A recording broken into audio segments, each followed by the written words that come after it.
multiple qubits. Okay? So how do we construct multiple qubit? This one requires lots of thoughts if you never thought about that. And I don't know if I understand, but I deal with this for such a long time, I just take it for granted. It's just very normal. A norm, right? We all never challenge the norm. And that is the norm for me. So how it works? So if you have one qubit, how many basis states do you have? 2, right? Very good, 2. It's just like 2D plane. 0 and 1. Of course, this is not 2D plane. It is in a C2 space because it's a complex coefficient. It allows complex coefficient. You cannot touch it. This space is the human, right? We don't live in that space. If you have 2 qubits, then how many basis states? So this is a little bit tricky. I have 2 qubits. I have one qubit is 0 and 1. Another qubit has its space 0 and 1. When I combine these 2 spaces together, it becomes like what we call, it's just a tensor product, but it's like a permutation. So it becomes like, you can have a basis state that is both a 0. One is 0, one is 1. One is 1, one is 0, and then both are 1. That is how you construct a larger space. Now you can think about this, keep thinking whether this makes sense or not, but I hope you just accept it. That is how it constructs the space, right? By definition, that's how it works.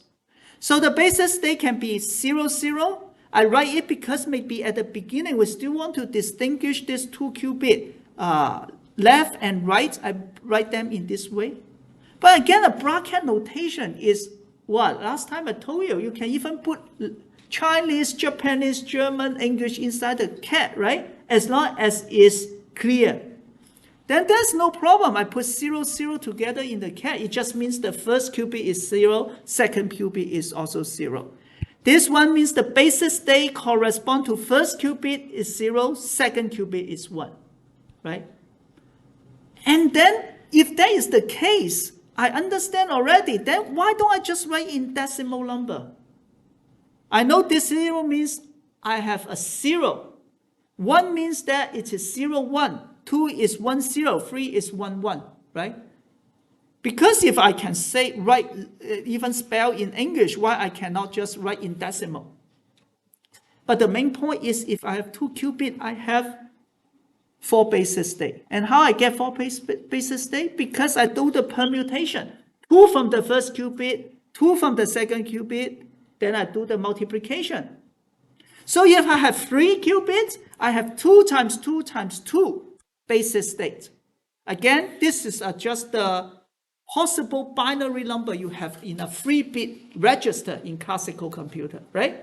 So now you find that, as I said before, classical computer is the same as quantum computer if you don't do superposition. And that is the case. Classical computer, you can have, for 3 qubit, you can have 8 possible values, 0, 1, 2, 3, 4, 5, 7. But for quantum computer is what? For 3 qubit, you have 8 possible basis states. 0, 1, 2, 3, 4, 5, 7.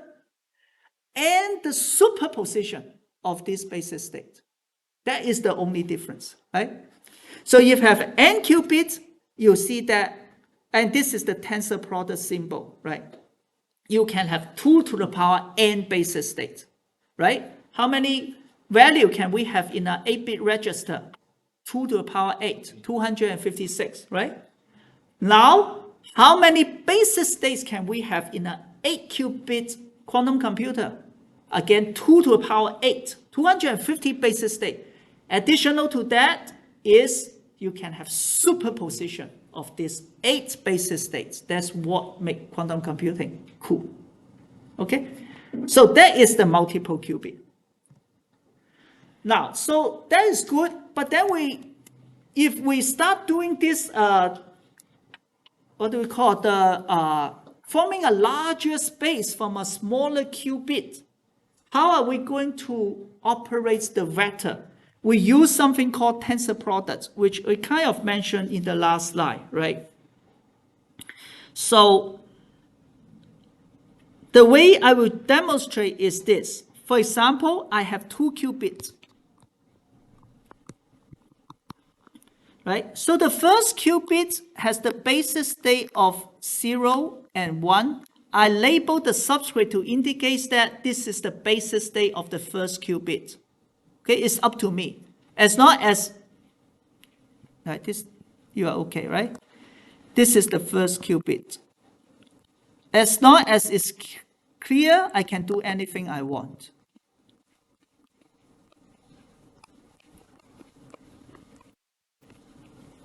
Right, these are the basis state, right?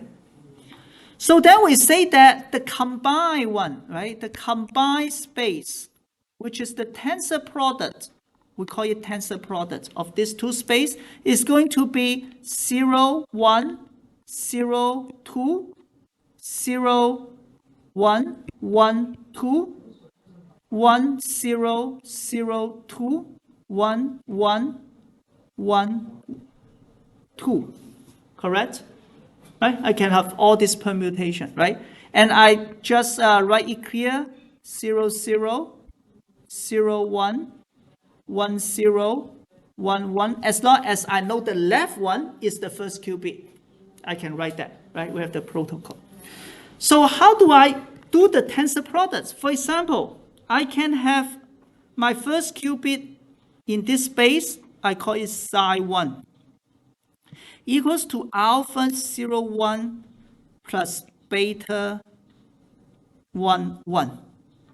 This one I have another vector in this space, which is alpha 2, 0, 2 plus beta 2, 1, 2. Right? It's just two different spaces. I will label them as 0 and 1. What? And when I combine this space, what does it mean? It means that I consider this whole quantum system together.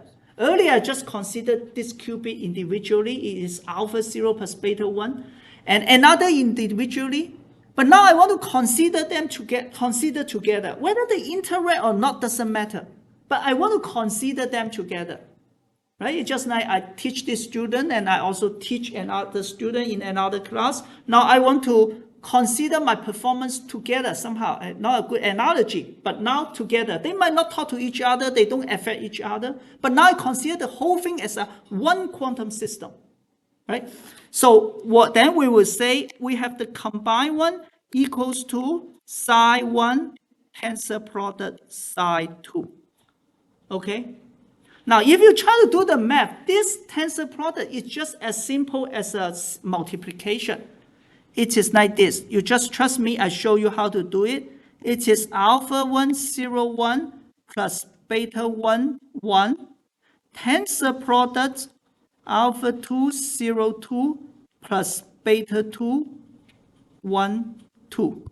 Okay? And treat it as simple multiplication. So you do the distribution law. It becomes alpha 1, alpha 2, 0, 1 go with the 0, 2. Then alpha 1 times beta 2, 0, 1 goes with the 1, 2, right? Let me show you what I'm doing. Alpha 1 times alpha 2, 0, 1 times 0, 2. That's why I have this. Alpha 1 times beta 2, so 0, 1 times 1, 2, right? It's just a regular distribution law.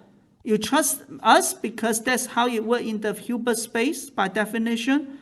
Then I have beta 1, alpha 2, 1, 1, 0, 2, plus beta 1, beta 2, 1, 1, 1, 2.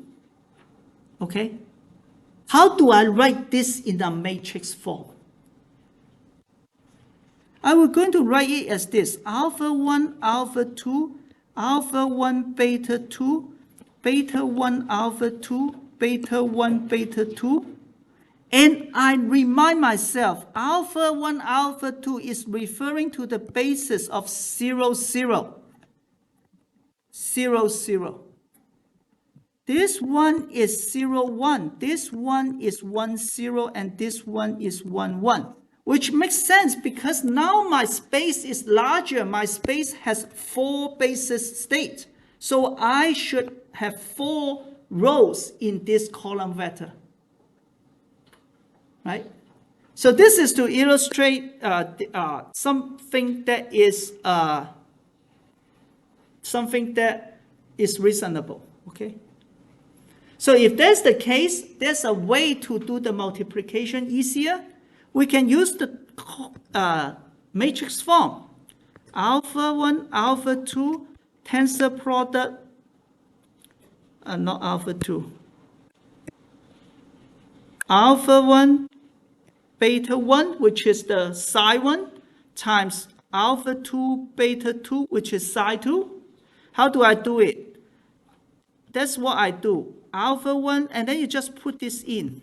This is just temporary step. I don't know if there's any formal way of saying this, because it's a permutation. And then you multiply alpha 1 times alpha 2, alpha 1 times beta 2, beta 1 times alpha 2, beta 1 times beta 2. Right? You see they are the same. So this is one way to do the tensor products of a vector. Okay? So practice and make it straightforward for you. And we say that besides vector, you also have operator, right? Now you combine the space. You have one electron here, you have possible state. Another electron have the possible state. I have an operator to rotate the electron on the left. I also have a corresponding operator to rotate the electron on the right. Then what is the operator to rotate the combined space together? Again, use the tensor product. Okay? So that is what we do. For example,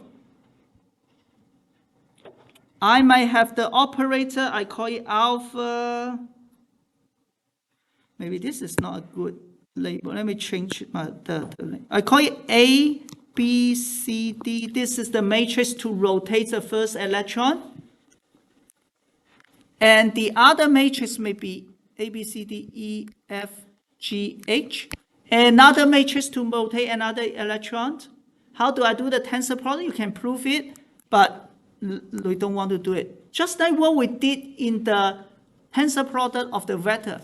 Multiply to each element. I will do this A times E, F, G, H, B times E, F, G, H, C times E, F, G, H, and then H times, no, D,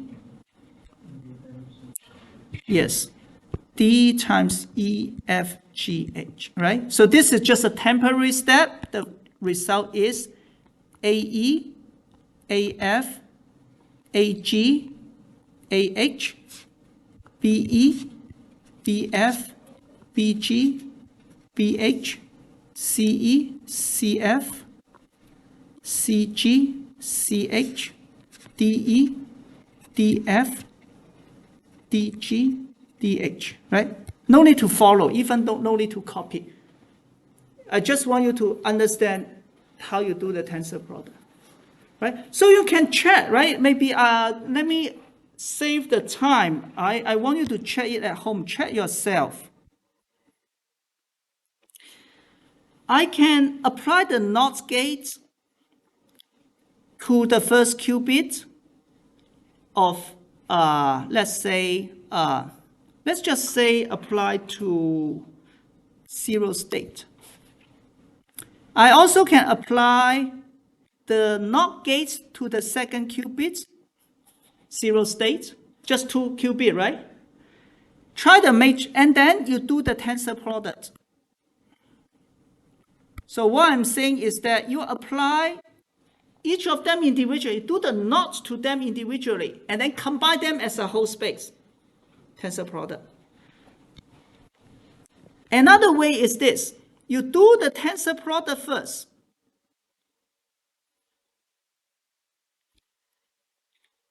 You combine them first. You combine 0 and 1 first. I mean 0 and 0 first. Do the tensor product of the 2 qubits from the whole system. Then you apply the combine operator to this final state, right, should be the same. So think about this, right? If you understand my question, then you understand what I'm talking about on tensor product. Any question about this question? Right? Basically, you apply first to each individual qubit, and then you combine them. Should be the same as you treat them as a whole system. You apply the correct corresponding operator to the whole system. They should be the same. Okay, so play with this.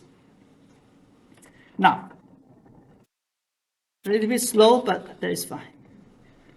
Then, now we have 2 qubits. Then we can start talking about entanglement, right?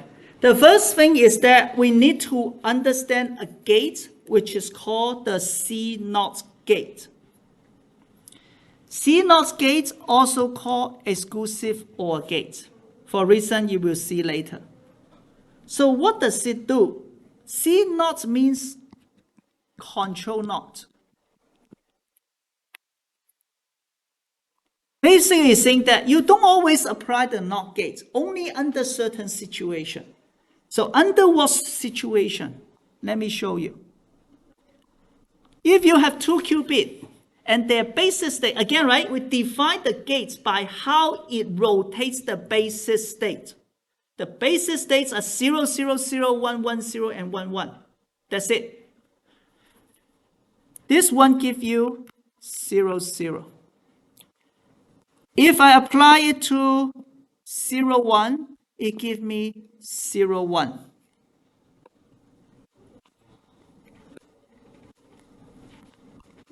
If I apply it to 1, 0, it gives me 1, 1. If I apply it to 1, 1, it gives me 1, 0. Do you see what it means by control NOT? Does it apply the NOT all the time? Does it even apply the NOT at some place? Say again? Only when control bit is 1. So he's saying that, yeah, you apply the NOT gates when the first bit is 1.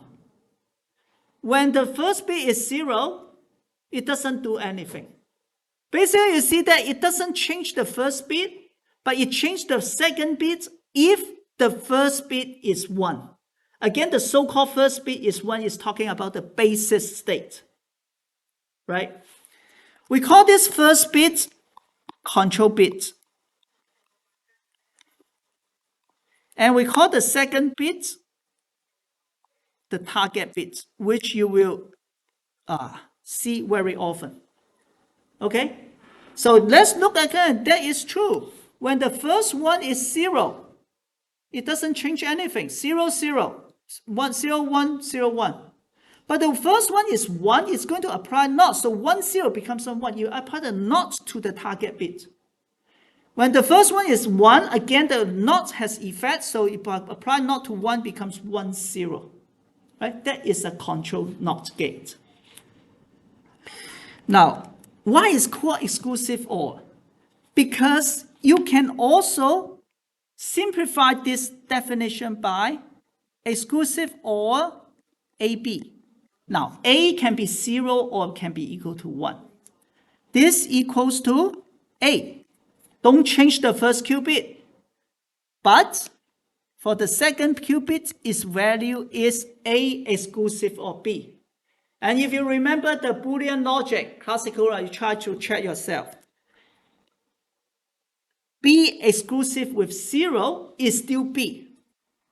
But B exclusive with 1 is going to be not B. Okay? You just need to plug in, check with that. I'm not going to go into detail. This is why it's called exclusive OR, right? Again, here is a notation.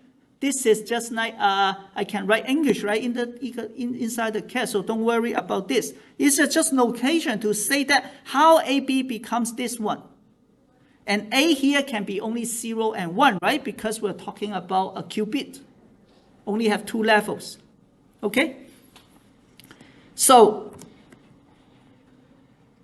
I want to show you how I get entanglement with control NOT gate. How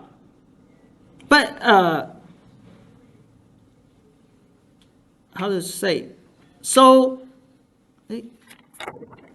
actually, I have another slide for that. So maybe not yet. I should finish the general definition of if I have a psi equal to alpha 0, 0 plus beta 0, 1. I hope you don't need to do any matrix. You can do matrix also. I apply the exclusive OR gates or control NOT gates to it. What do I get? It becomes exclusive OR 0, 0 plus beta exclusive OR 0, 1, right? Exclusive OR 0, 0 becomes what? 0, 0, because the controlling qubit is 0, do nothing. How about exclusive of 0, 1? 0, 1.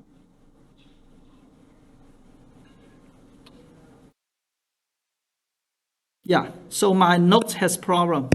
That's not my intention. My intention is 1, 0. Okay?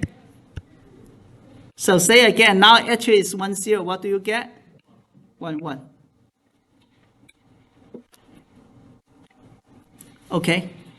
And this one become entangled. You can see that, right?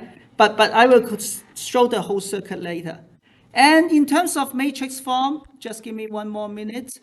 It is equal to 1, 0, 0, 0, 0, 1, 0, 0, 0, 0, 0, 1, 0, 0, 1, 0. Almost an identity gate, but here it got swapped. Okay, so we will stop here. And next Monday, you will need to watch the video. I will send out the instruction again, right? Because of my conflict. I will put in the announcement, yeah. Okay, so we'll stop here. Coming Monday, yeah.